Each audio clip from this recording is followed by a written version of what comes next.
اعوذ باللہ من الشیطان الرجیم بسم اللہ الرحمن الرحیم۔ السلام علیکم بچوں، کروان اردو کی آن لائن کلاسز میں آپ سب کو میری طرف سے خوش آمدید۔ امید کرتی ہوں بچوں آپ سب جو ہے وہ خیریت سے ہوں گے۔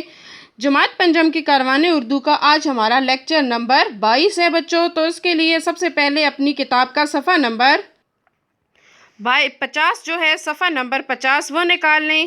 جی بچوں، ہمارا جو سبق چل رہا ہے لیکچر میں وہ ہمارا ہے عاجزی، ٹھیک ہے؟ تو آج ہم اسی کی سرگرمی نمبر 1 جو ہے وہ اپنی اردو الف کی کاپی پر لکھیں گے، ٹھیک ہے بچوں؟ تو جو سرگرمی نمبر 1 ہے وہ ہے سوالوں کے جواب لکھیے۔ جی بچوں، ہمارے 5 سوال ہیں، ٹھیک ہے؟ تو ان کے جواب جو ہیں ہم اپنی کاپی پر لکھیں گے۔ سب سے پہلا سوال دیکھیں اپنی کاپی پر، محمود غزنوی ایاز کو کیوں پسند کرتا تھا؟ اب ساتھ میں جو ہے آپ اپنی اردو الف کی کاپی نکال لیں اور سب سے پہلے اوپر آج کی تاریخ اور دن لکھیں۔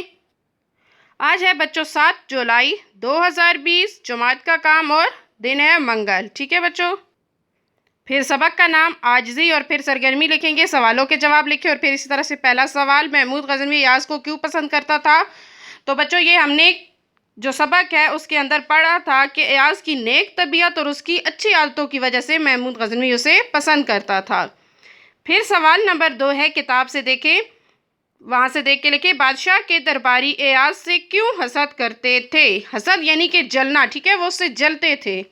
تو اس کا جواب بھی ہم نے پڑھا تھا کہ محمود غزنوی ایاز کو عزیز رکھتا تھا اور اس سے مشورہ لیے بغیر کوئی کام نہیں کرتا تھا۔ بادشاہ کے اس سلوک کو دیکھ کر درباری ایاز سے حسد کرتے تھے۔ آگے پھر کتاب پر دیکھیں، سوال نمبر 3 ہے بچوں، درباریوں نے محمود غزنوی کو ایاز سے بدگمان کرنے کے لیے کیا کہا؟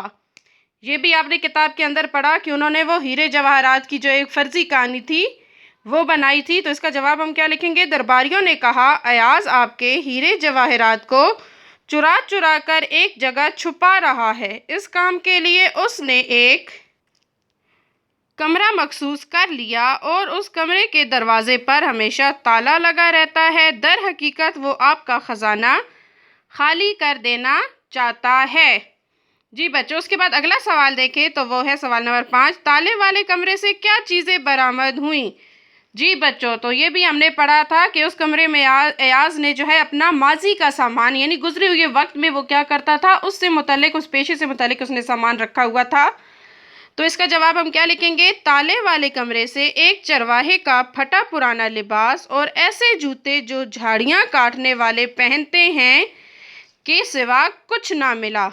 یعنی اس کا اپنا سامان تھا جو پہلے، اس سے پہلے کیا تھا کہ بکریاں چراتا تھا اور گھاس پھوس جو ہے وہ کاٹتا تھا، تو اس کا سامان تھا۔ اس کے بعد اگلا سوال دیکھیں، ٹھیک ہے، ایاز نے بادشاہ کو کیا راز بتایا؟